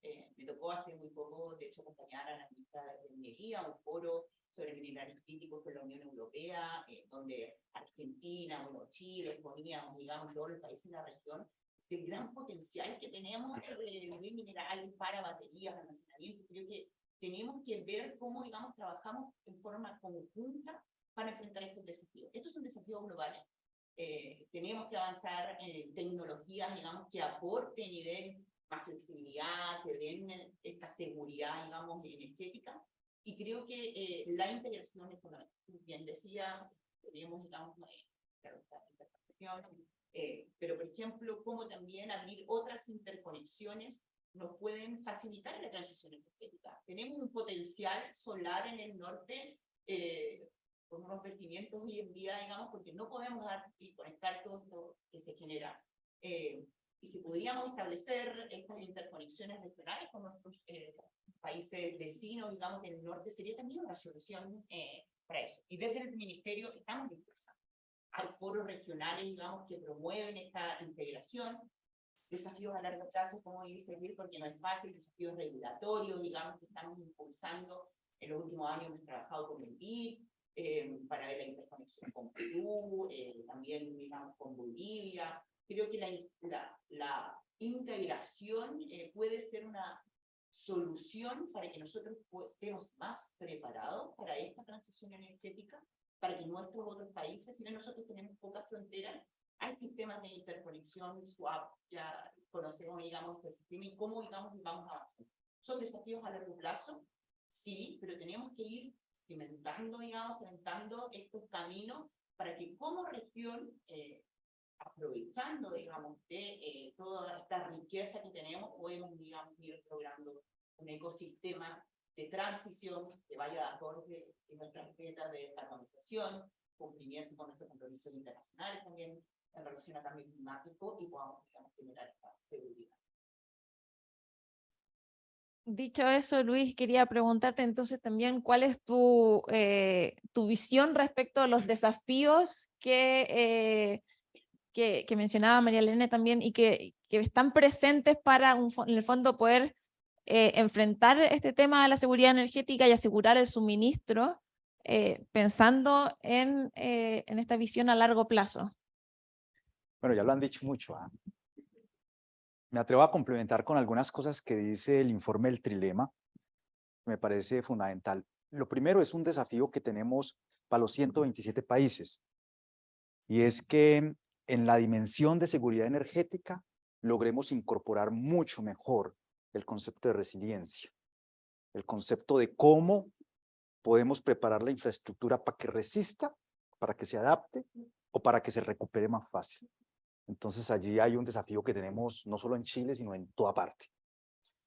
Lo segundo, lo menciona el informe del Trilema, tiene que ver con cosas que ya han mencionado. Chile no solamente lo ha decidido como parte de su política pública y de las hojas de ruta que acaban de mencionar, sino que también quiere, por un tema, como dice el World Energy por allí, una transición energética humana o humanizando la energía, quiere tener una nueva matriz energética. No solamente porque la necesita, sino porque se la merece. Y nuestra región, María Elena, dice el Banco Interamericano de Desarrollo, que tiene un potencial, para que se hagan una idea, si tomamos la demanda de energía de toda Latinoamérica al 2050, el potencial de América Latina y el Caribe es 22 veces esa demanda. ¿Qué quiere decir eso? Que tendríamos una posibilidad muy grande de ayudar al planeta. En otras regiones del planeta donde no hay acceso a esos recursos. Por eso la embajadora alemana hace poco en la Semana de la Energía se refirió en esos términos respecto a Latinoamérica y dijo, ¿cómo hacemos para que Latinoamérica nos ayude más? ¿Verdad? ¿Cómo hacemos? Entendemos por qué algunos se oponen y no nos quieren ayudar, porque el progreso no se repartió igual en el planeta. El progreso no se reparte igual en el planeta. Pero yo creo que esta transición energética, por eso me gusta tanto el lema del World Energy Concept. Primero fue energía para la paz, luego energía para el progreso, ahora es energía para la humanidad. Sí, una transición energética justa. Yo diría que el trilema dice políticas públicas, hay un desafío acá en Chile alrededor de eso, para esa nueva matriz. Sacar adelante todo lo que tiene que ver con la hoja de ruta del hidrógeno. En la política pública también está la electromovilidad, también está la eficiencia. Uno no se alcanza a imaginar la importancia de la eficiencia energética. Cuando uno mira las gráficas desde 1850 hasta hoy, uno se da cuenta una tremenda correlación entre el incremento de la población versus el consumo de energía. La buena noticia es que cuando uno lo mira de aquí para el frente hasta el 2050, ya esa correlación se quiebra. Vamos a crecer en 2 millones de personas más, pero no va a crecer al mismo ritmo la demanda de la energía. Y eso es una buena noticia, porque significa que vamos a trabajar en la eficiencia. Pero dicho sea de paso, pues la eficiencia empieza por nosotros en la casa, ¿no? Apagar las luces, consumo del agua. Hay otra cosa que es la flexibilidad de la red. Ernesto ya habló bastante sobre eso. Y el tema de los mercados y las regulaciones que ya también lo he mencionado. Esos son elementos de desafíos concretos que plantea el trilema alrededor de eso. Yo me atrevería a decir que tenemos también el desafío, que Ernesto Huber lo mencionó ahorita, particularmente para Chile, y es que logramos construir las redes que se necesitan. Que logramos anticipar en esa planeación y tomar las decisiones muy rápidos de las redes que se van a necesitar al futuro.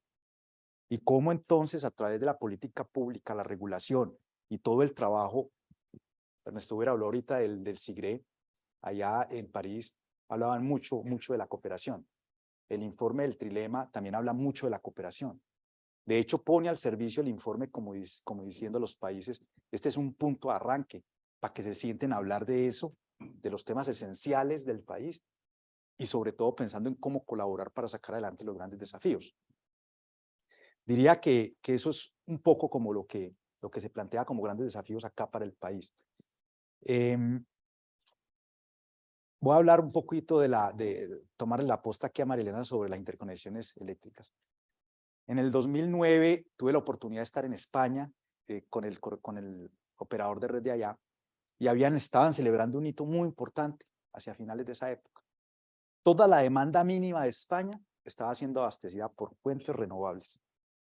Toda la demanda mínima, con una gran cantidad de eólica. Yo le pregunté, ¿y usted cómo controló el balance de la frecuencia? Y él dijo, porque tengo un amigo que llama Francia. Y estoy supremamente interconectado con Francia. Claro. Miren, la complementariedad energética entre los países hace que necesitemos para esta generación y las futuras la integración eléctrica regional. Es fundamental. ISA, por su vocación, ha soñado con esto desde hace 50 años o más y seguimos como en ese trabajo, impulsando mucho la integración eléctrica regional. Muchas gracias. Ahora, con todos estos desafíos claramente planteados, te quería preguntar, Cristian, como el abogado aquí presente, ¿cuál crees tú, perdón, cuál crees tú que son los aportes desde el punto de vista de regulación que podríamos esperar un poco para asegurar esta seguridad energética? Bueno, un temón, pero no se asusten, no voy a latear. Lo espero.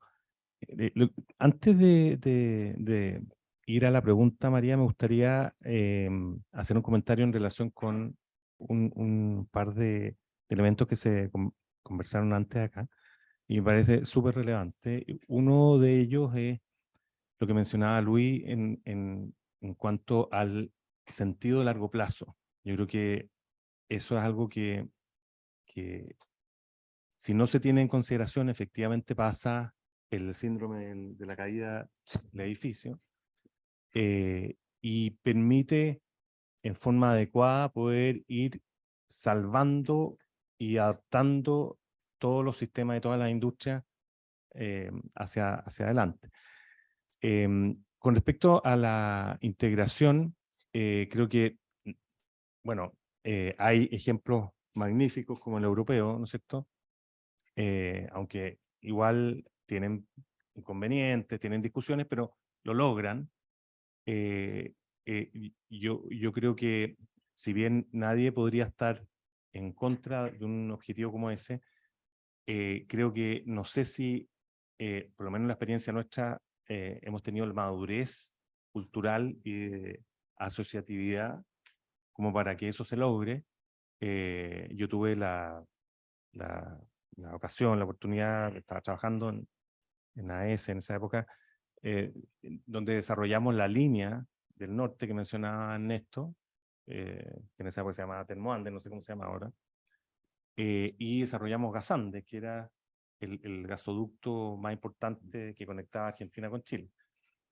Y bueno, y resulta que esas inversiones, que fueron bastante importantes, tenían toda esta inquietud, ¿no es cierto?, y este propósito positivo de tener una integración, pero el elemento político siempre tiene un factor ahí importante y significó, por ejemplo, que la industria del gas natural viviera en crecimiento durante 7 años, cuando se esperaba que iban a ser 20 o 30. Entonces, creo que es importante tener también un sentido de realidad y de mucha empuje y esperanza, pero ojalá que ese desarrollo cultural lo podamos lograr en algún minuto, porque efectivamente puede ser una tremenda herramienta. Así que está por verse. Yendo a tu pregunta, creo que el aporte que la regulación puede hacer para la seguridad energética es enorme y bastante evidente, pero también difícil. Desde luego está una serie de normativa y discusión ya reglamentaria que tiene que apuntar a los nuevos desafíos, como decía Ernesto, como decía Luis, y efectivamente hay un papel muy importante a las autoridades, al Congreso, ¿no es cierto?, de manera de impulsar esos nuevos desarrollos, de poder permitir la aplicación de nuevas tecnologías, de nuevos procesos, lo que ya indicamos anteriormente, esto de adaptar la regulación no solo en el mercado a largo plazo, ¿no es cierto?, y en el de corto también, como el de la oferta, sino que también en el sistema de transmisión. Es decir, es infinito, lo cual es muy interesante desde el punto de vista regulatorio, muy demandante, pero es muy necesario. Entonces, eso es de esperar que se genere. Ya han habido, como mencionó Ernesto, algunos pasos importantes en eso, como la normativa que facilita y permite y amplía el uso del almacenamiento, ¿no es cierto? Estamos todos esperando con ansia del ministerio el reglamento. Y entonces ese tipo de cosas obviamente que van a ayudar, pero hay otros elementos que yo creo que es tan importante como ese y que no depende tanto de las normas propiamente tales, sino que depende de la gestión administrativa, cosa que es muy relevante y que todos vivimos, ¿no es cierto?, en la práctica de todo nuestro quehacer, y que tiene que ver con el aporte y la optimización que se podría lograr con la tramitación de permisos y autorizaciones.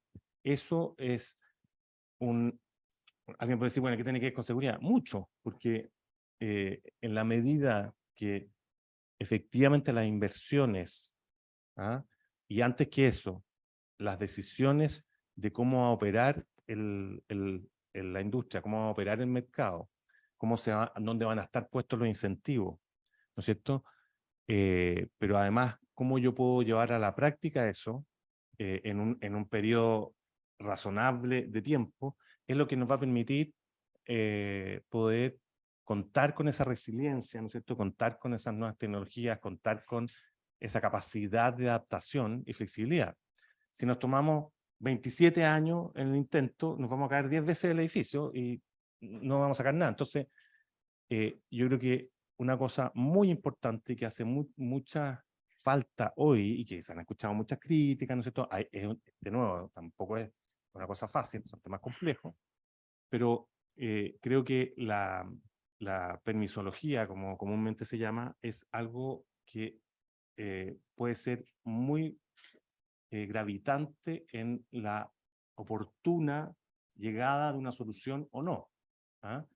Y eso se da en todo ámbito, pero particularmente en el ámbito de desarrollo de proyectos es clave. Entonces, esa necesaria coordinación y simplificación de la regulación, sabiendo que hay elementos que no se pueden dejar a un lado, ¿no es cierto?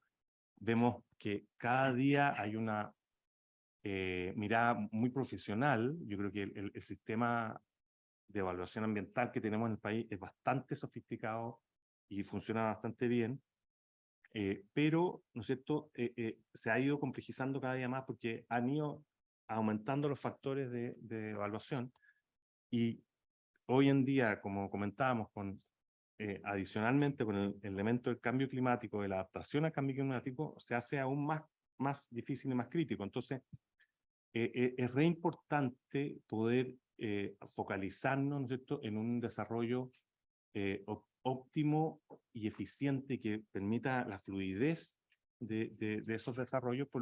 De lo contrario, vamos a estar afectando efectivamente a la situación de seguridad no solo en la industria, sino que para todo el consumo, ¿no es cierto?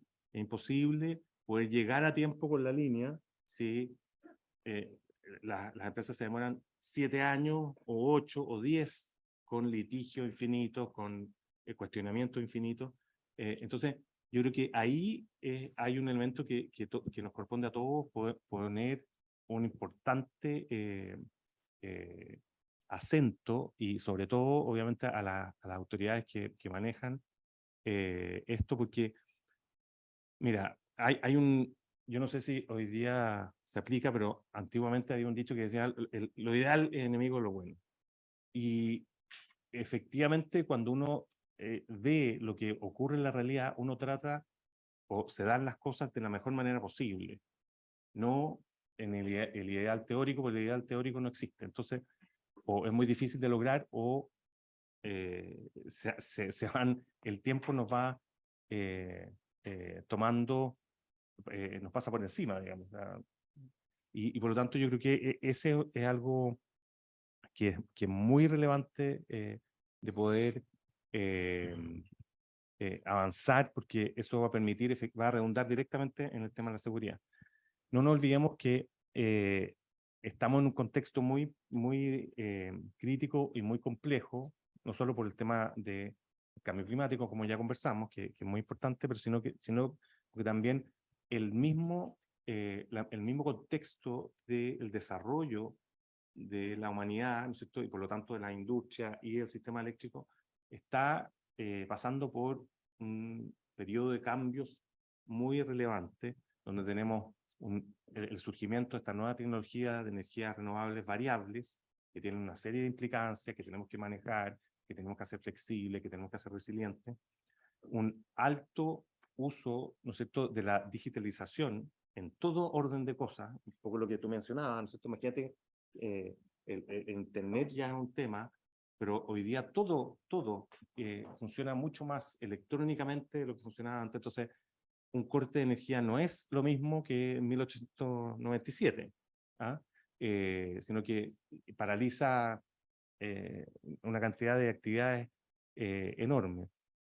Entonces, hay una serie de factores, ¿no es cierto?, que están recogidos en los distintos entes internacionales y nacionales, que es importante poder hacer frente. Muchas gracias. Bueno, creo que nos alargamos un poquitito con las respuestas, un tema bastante interesante, pero no podemos terminar sin abrir el piso para que ustedes puedan hacer sus preguntas. Si es que alguien tiene una pregunta, por favor, levanta la mano. Permiso, vamos a hacer aquí de... Por favor, te pido... Hola, muy buenos días, Matías Cox. Bueno, antes que todo agradecer al WEC y al coordinador, al ministerio, a ISA y a la Universidad Adolfo Ibáñez de estas instancias de coordinación y de conversación. Dos consultas. La primera, Ernesto, con respecto al... Hoy día justo se publicó el informe de seguridad de abastecimiento del coordinador. Y hemos visto que a medida de los meses, desde enero hasta la fecha, han ido cambiando harto los escenarios en que eventualmente podríamos estar frente a un déficit. Y leyendo el informe hoy día en la mañana, me doy cuenta que ha crecido el número de casos en que podríamos tener un déficit en agosto. 4 creo que hay. En enero creo que eran 2 o 3. Así que quería preguntarte cómo veían ese tema. Entiendo que el gas en Argentina está cada día más estable, quizás eso da un poquito de seguridad. Estamos con el tema de los niveles de petróleo también que están llegando, pero quería ver un poquito tu visión. Y lo segundo, respecto a la interconexión, preguntar, bueno, yo creo que un caso más allá de Europa, el caso de Colombia-Ecuador, es un muy buen caso de interconexión en la región, y entiendo que con la CAN y están viendo algunas instancias, pero llevamos mucho tiempo conversando en ese foro, Bolivia nos bloqueó el 2022, creo, o sea, el 2020 nos bloqueó con la conversación, entonces quería preguntarles qué tan cerca estamos, que de hecho cuando hablamos del control de frecuencia, la línea con Salta ha permitido efectivamente que nos ayude la frecuencia del sistema argentino al sistema chileno, así que hay varias sinergias que se pueden realizar. Entonces quería preguntar en qué estábamos con eso, si se ve que podamos efectivamente tener una regulación conjunta que permita que estos sistemas complementarios con el peruano, Ecuador y Colombia podamos complementarnos energéticamente. Eso, gracias. Viene aquí de vuelta. Sí. Ahí estamos. Ok, gracias por la pregunta, Matías. Bueno, yo reiterar que es una muy buena instancia para poder escuchar y también recibir consultas y feedback de la audiencia. Bueno, efectivamente el estudio de seguridad de abastecimiento es el monitoreo que nos permite anticipar situaciones críticas tipo tormenta perfecta. Estos estudios ya llevan mucho tiempo realizándose y particularmente el último que publicamos está hecho con las condiciones iniciales que teníamos a comienzos de junio. Y hay que recordar que en ese momento las energías embalsadas que tenía el sistema eran muy inferiores a lo que tenemos hoy día. ¿Ya?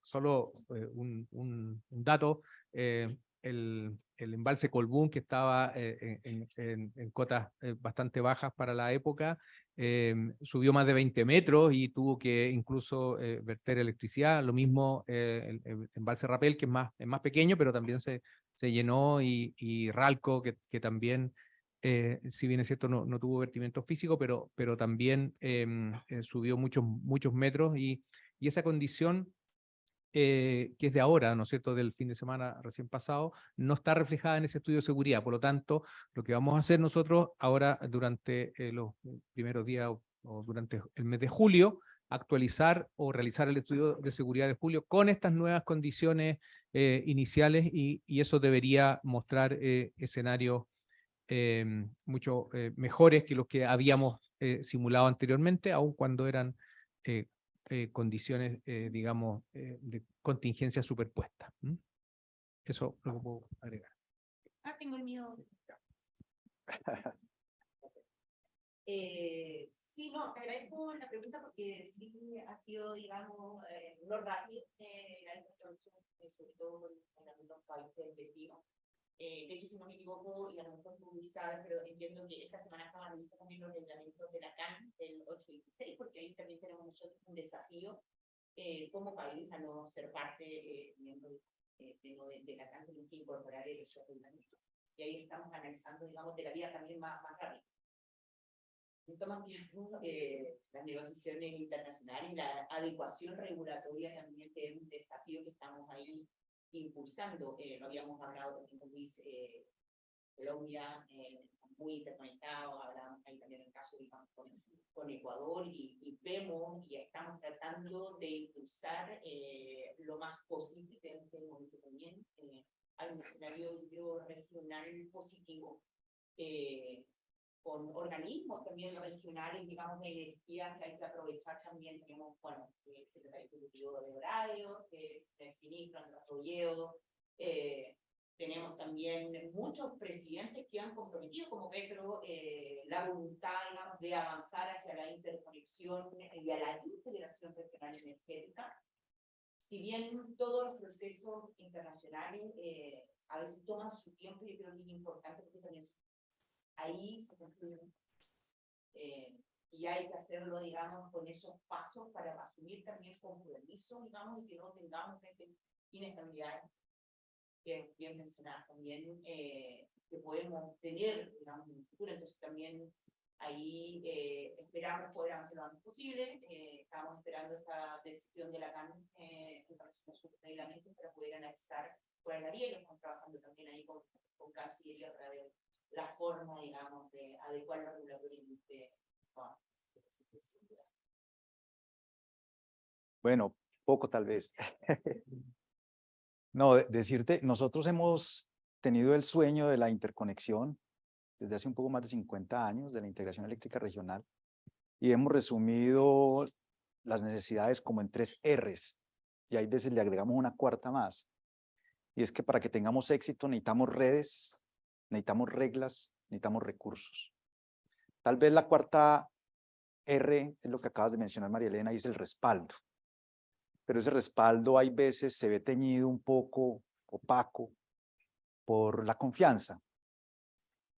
Actualmente en el mundo, en el planeta, hay una preocupación muy legítima por el aseguramiento de las cadenas de suministro, pero también por el tema de cooperación, principalmente con este coletazo, llamémoslo así, de la situación del energético gas en Europa. Y aquí lo vivimos un poco también con Argentina hace algún año. Pero yo creo que tenemos que. Tú hablas de si es posible, yo digo que tenemos que. Hay veces en el equipo de Interchile me dicen que nosotros estamos en un tema de largo plazo. Yo les digo que los que estamos en el mundo del sistema energético deberíamos entendernos más como que estamos en un mundo transgeneracional. Uno mira estas infraestructuras y estas infraestructuras están para servir a 2, 3 y 4 generaciones. Entonces a los que estemos aquí y ahora nos toca hacer lo correcto por las razones correctas y de la forma correcta. Y esa es la razón por seguir trabajando en la interconexión eléctrica internacional o en la integración energética si ampliamos este tema a gasoductos y otras cosas, ¿no? ¿Qué tal? Por acá, bueno, buenos días a todos también. Un gusto compartir este panel de Spector. Gracias a la UEC también por la invitación. Mi pregunta específica tenía que ver con las palabras extremos, ¿no? Seguridad y precio. Pertenezco al grupo Distribuido 6. En Argentina somos transportistas, en Chile somos implementadores de proyectos, tanto de PC como de tecnología.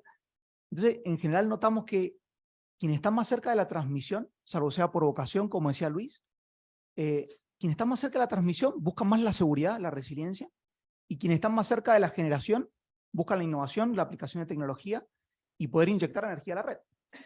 Vemos en el norte muchos generadores con grandes proyectos, inclusive nuevos proyectos, pero poca capacidad de transporte para sacar esa energía. Sí. Cómo el mercado regulatorio en la tarifa del transmisor da incentivos para que los transmisores se sumen a la transición energética. El generador claramente tiene una motivación, que es la venta de energía, y hay costos marginales y un montón de cosas que lo regulan. Pero en América Latina, al menos en Argentina no, en Chile algo y en otros países desconozco, no hay un incentivo al transmisor económico en el precio que se paga, ni por el tipo de energía que transporta, ni por aumentar esa capacidad de transporte. O sea, ahí se produce siempre la puja cuando aparece un proyecto, no sé, mencionaron algunos de operar en REDN o REDN-1, bueno, algunos de esos proyectos los tenemos nosotros presentados al coordinador. Sí, claro, ahí hay una clara puja porque uno quiere inyectar más energía a la red, pero el otro quiere cuidar la resiliencia en el largo plazo. ¿Sí? ¿Cómo el regulador puede moderar eso y de alguna manera incentivar al transmisor a que invierta en tecnología y de alguna manera se vea beneficiado en que transporte energía renovable y que lo haga de una manera mucho más acelerada para acompañar la transición energética? Bueno, la pregunta iba como para quién, pero yo puedo darte una, pero bueno, yo puedo darte una opinión desde el punto de vista del transmisor. Y por supuesto que lo que dices es una pregunta que yo creo que acá desde el coordinador, desde la parte regulatoria. Miren, yo creo que para nosotros los transmisores, el principal incentivo está fundamentado en algo que mencionaba ahorita María Elena y que mencionabas tú, Cristian. Uno es la estabilidad jurídica regulatoria, definitivamente. El otro es cómo se asignan los riesgos, al inversionista, todo lo que es el contexto en un sistema eléctrico, y si esos riesgos están bien asignados. Y finalmente es que estén dadas las condiciones para que el país progrese, para que el país avance en sus objetivos. Porque al final del día, en el modelo que tenemos acá en nuestro país, en Chile y en otros países de Latinoamérica, la transmisión de energía es una infraestructura que se dispone para la sociedad a través de un sistema interconectado, un sistema eléctrico, para asegurar que esa conectividad entre fuente y demanda se dé y que además se alcance un balance y se alcancen unos precios justos para el usuario. Y nuestro principal incentivo está en que en esa inversión que se coloca allí, pues se alcance el impacto que se quiere y que se obtenga una retribución no solamente para el accionista, que es muy importante, sino también para la sociedad misma. Ahora, en la tarifa que hoy tiene establecidos los transmisores, no solamente en este país, sino en otros de Latinoamérica, están incluidos conceptos para incorporar la digitalización, definitivamente. ¿Qué más incentivo que ser confiable? Y hay una componente importante que uno recibe en la tarifa para que el servicio sea confiable. Y cuando uno mira la confiabilidad y mira la resiliencia en algunos aspectos, uno sabe que necesita tomar partido de las ventajas tecnológicas como digitalización. Ahora, cuando uno mira el costo de una línea de transmisión de 1.500 millones de dólares y uno mira los costos, por ejemplo, de parte de la digitalización, eso es marginal. Ahí no está el gran problema. Otro debate va a ser cuando hablemos de la adaptabilidad de las redes por eventos extremos del cambio climático. Eso es otro concepto. ¿Cómo adapto la red para eso? Y ahí sí están faltando los incentivos, no tanto como incentivos, sino como entendimiento de las realidades a las que nos vamos a enfrentar en los próximos 10 y 20 años. Creería yo.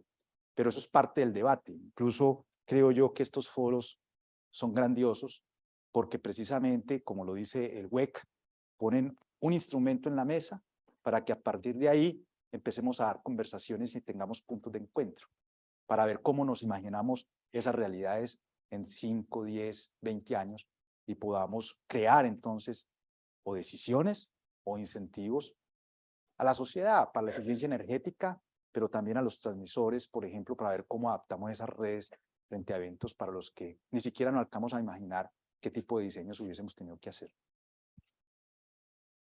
Sí, yo solo complementar ahí a los amigos de Distro Cuyo, tenemos buenos amigos ahí en Mendoza. Los conocemos hace muchos años. A ver, solo contarles que es muy notable, muy destacable el desarrollo de nuestro código de red y cómo de alguna forma la operación de los sistemas de transmisión ha ido avanzando desde el punto de vista de la seguridad desde nuestro primer código de red o norma técnica del año 2005. Y de alguna forma estos criterios de seguridad, que son criterios estándares internacionales, deben ser respetados para garantizar la seguridad de la operación del sistema. Es muy notable como si uno mira cómo operamos el sistema el 2010, que fue el año del terremoto, que son los eventos que nosotros tenemos ahí registrados en nuestra biografía, de todos los chilenos y además particularmente los que estamos en la operación del sistema eléctrico. Ahí Verónica se acordará. Bueno, en esa época los transformadores del sistema troncal, del sistema nacional, no se operaban con criterio N-1. Y el avance en la norma, en el código de red, ha sido muy notable y eso es sin duda que un estándar que debemos mantener, ¿no es cierto?, y profundizar. Desde el punto de vista de la flexibilidad de la operación, la incorporación de mayor tecnología, el monitoreo de la capacidad dinámica de las líneas, sin duda que contribuye a tener mayor flexibilidad en la transmisión y está anunciado por lo demás por el Ministerio de Energía como agenda del segundo tiempo, la posibilidad de incorporar este tipo de tecnologías que permitan monitorear de mejor forma la capacidad dinámica que tienen las redes de transmisión. Y en lo particular, nosotros como coordinador eléctrico elaboramos un procedimiento que dice relación con la incorporación de automatismos, que seguramente ahí nuestros amigos de Distro Cuyo lo han visto. Y claramente ahí se establecen las condiciones para implementar ese tipo de esquemas en ciertas líneas del sistema, siempre resguardando el nivel de seguridad que se requiere. Solo, lo que pasa que a mí no sé si me quedó muy clara la pregunta desde el punto de vista, porque yo entendí que lo que tú estás haciendo referencia a incentivos en la tarificación. Y creo que pueden ir por dos lados distintos, digamos, a lo mejor estamos hablando de dos cosas distintas, por eso quería clarificar. Porque como dice Ernesto, desde el punto de vista de la seguridad del servicio, hay una serie de reglas que los transmisores tienen que cumplir y si no los cumplen, están afectados a penalidades, ¿no es cierto? Todo lo hemos visto. Y desde el punto de vista de la tarificación, el concepto y la estructura que está planteada en la regulación hoy es que básicamente los transmisores tienen el incentivo de recuperar el costo de su inversión, ¿no es cierto? Más los costos de operación y mantenimiento. Entonces, lo que tú te referías es a lo mejor a generar incentivos en ese sentido, es como si tú ocupas un servicio más eficiente, te voy además a tarificar un extra. ¿A eso te refieres tú?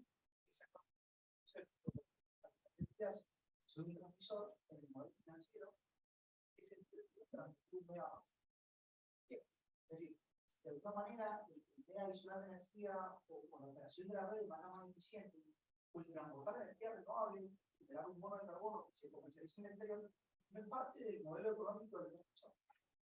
El transmisor solo recibe una recuperación por el activo, entonces la posibilidad de que asuma riesgo o inversión, nosotros notamos de mucho más bajo.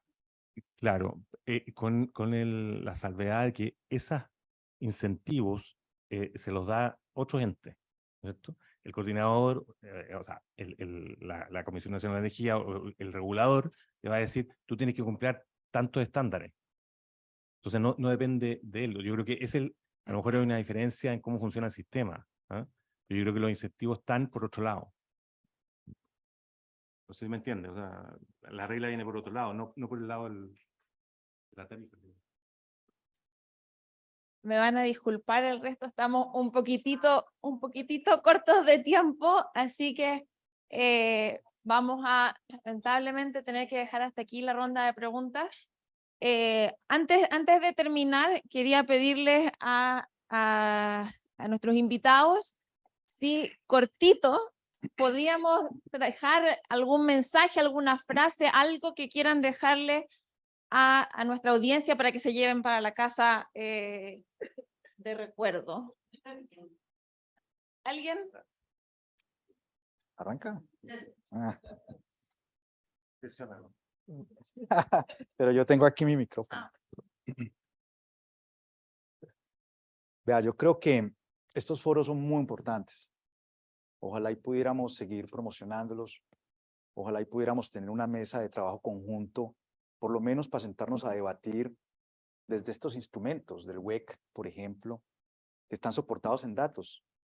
Bueno, este informe del trilema básicamente es un prisma del pasado, pero ese pasado nos muestra tendencias o nos dicen para dónde van las políticas públicas, y sentémonos a construir el país que soñamos y la región que soñamos en América Latina y el Caribe. Yo creo que juntar visiones, juntar realidades que vemos y configurarlas en proyectos concretos, como lo dice Andrés Rebolledo, o en política pública, o por lo menos en entendimiento y conocimiento, es un paso importante. Qué bueno que estemos aquí en un espacio de conocimiento como es la universidad para hacerlo, y yo creo que ese sería mi mensaje al final. Ojalá y esto lo sigamos así, sigamos debatiendo el tema de la seguridad desde todos sus ángulos. No es menor, sin embargo, el reto, por ejemplo, en temas de sostenibilidad ambiental y también en el tema de equidad. Ahorita hablaba Marilena un poco de la transición energética justa, que tiene que ver de cómo llega el progreso a las distintas regiones, a los distintos territorios. Acá en Chile, aunque estamos muy bien dentro del estándar de la OCDE en cobertura de energía, pues todavía hay 24.500 hogares, bueno, una estadística de hace unos años, sin acceso a la energía, y en 5.000 de ellos todavía incluso no tienen energía todo el día, pero la pobreza energética va más allá de tener un interruptor que se pueda apagar o prender. Hay una cantidad impresionante de personas que no tienen buen acceso a calefacción o en el invierno están aguantando frío. Hay un documento que habla de que 1 de cada 5 personas no están pasando bien el invierno. Entonces yo creo que también hay que trabajar en eso. En el caso de Interchile, por ejemplo, nosotros tenemos una infraestructura y hemos podido monitorear que hay más o menos unos 900 hogares que alrededor de esa infraestructura lineal pues no tienen acceso a la electricidad. Y eso es un debate que también tenemos que poner sobre la mesa, y eso es parte de la transición energética justa. Tenemos que pensar en eso, tenemos que trabajar en eso, y tenemos que ver cómo llevamos el progreso a todos los territorios.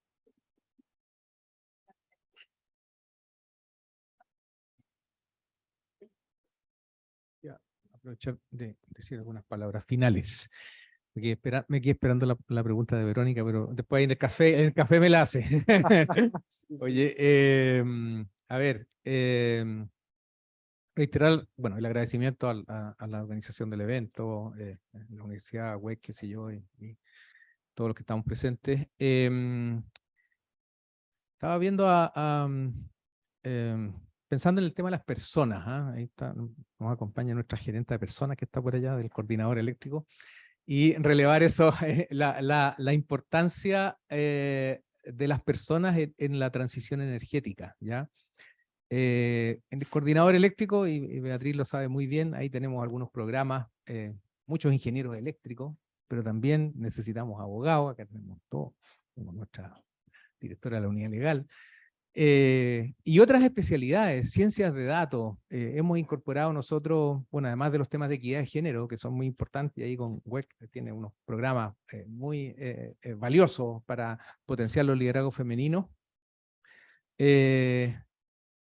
Incorporar en este desafío de la transición energética otras especialidades. Nosotros en el coordinador hemos ido incorporando ingenieros químicos. Cuando uno ve las ecuaciones del hidrógeno verde, no sé si yo otra vez estaba mirando algunas cosas, los que estudiamos química en la universidad nos acordamos, bueno, los procesos también, la ciencia de datos, la inteligencia artificial, la mayor digitalización nos va a poner un desafío por el tema de ciberseguridad, ¿ya? Entonces, no perder de vista que esta transición energética va a requerir incorporar no solo ingenieros eléctricos que partimos analizando fallas, como decía aquí Luis, que nos acordábamos ahí de esa época, sino que también otras especialidades. Por supuesto que los temas estamos en una escuela de negocios, la Universidad Adolfo Ibáñez, también los temas de mercado. Yo creo que es muy apasionante este desafío que le tocó a esta generación, porque sin duda que se van a requerir una multiplicidad de habilidades y conocimientos nuevos para poder la inteligencia artificial. Aquí me imagino que hay algunos alumnos aquí y cómo estarán usando el chat GPT y esas cosas, pero sin duda que se abre todo un desafío para incorporar personas, talentos, con distintas formaciones, distinta creatividad, la equidad de género, la diversidad, sin duda, que va a ser muy importante para la transición energética. Y como mensaje final, bueno, yendo al título del evento, para no desviarnos tanto, bueno, sin seguridad energética, sin cumplir los estándares que están en nuestra normativa, digamos, la transición energética no va a poder ser exitosa. Eso.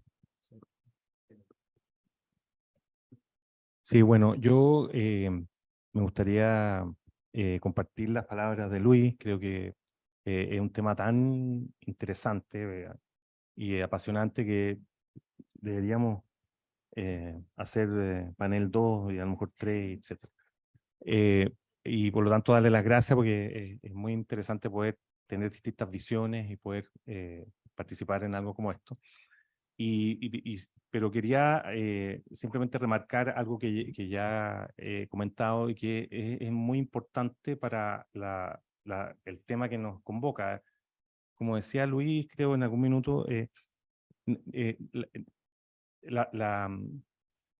precio que implica no tener energía es inconmensurable.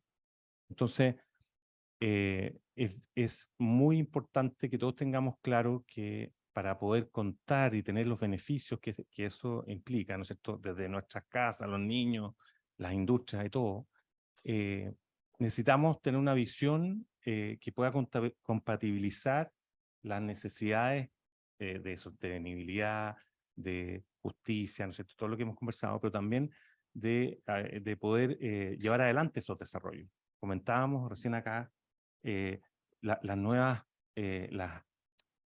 dinámicas que se están produciendo, las nuevas industrias que se están desarrollando o que se intentan desarrollar, como el hidrógeno, como los combustibles sintéticos. Bueno, son cosas que tienen desarrollos que pueden ser exponenciales.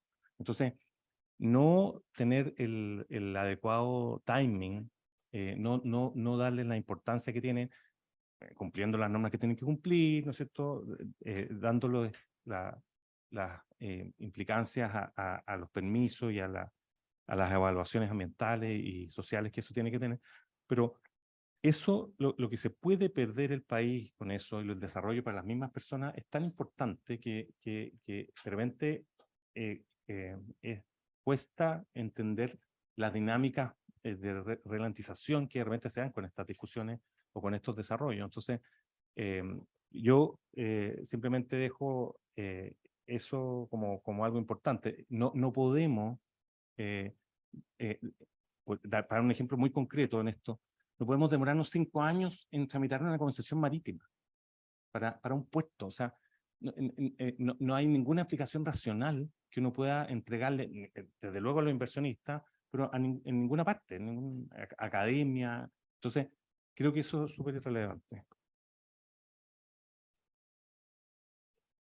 No, agradecer a la universidad, agradecer al WEC, estoy de acuerdo con los panelistas, digamos, de que es una gran oportunidad, un gran tema. Me encanta además que se termine esta discusión con transición energética justa, que tenga una visión de género, que se incluya la digitalización, la oportunidad, y eso es una problemática global.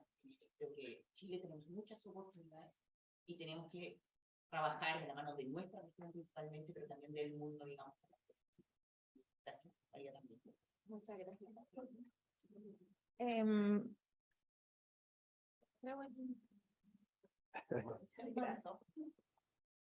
Gracias a nuestros panelistas. Para finalizar, pedimos al académico de la Facultad de Ingeniería y Ciencias y director académico del Magíster en Tecnologías y Gestión de Energías Renovables No Convencionales, Shahriyar Nasirov, que brinde las palabras de cierre desde Italia.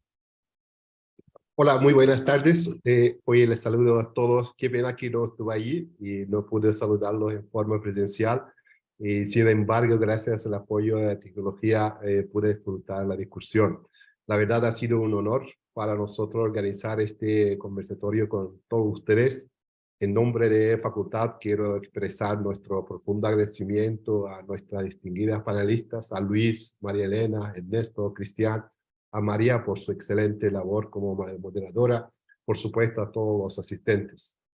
Y lo que a mí me encantó, quiero destacar mucho el enfoque integral que tuvimos de esta discusión, el concepto, como ustedes nombraron, y el concepto de seguridad energético es un proceso muy complejo, también es muy dinámico. Entonces podemos observar que algunos países se portan bien durante un par de años, pero la situación puede cambiar. Entonces, y además el concepto abarca múltiples dimensiones, perspectivas, y conocemos que todos actores que sean representantes del sector público, empresas o académicos, tienen una perspectiva propia y valioso y para abordar estos desafíos.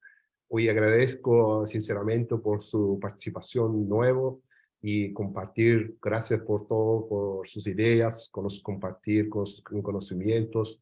Espero que nos vemos pronto en nuestro evento. Muchísimas gracias. Que tengan una muy buena tarde.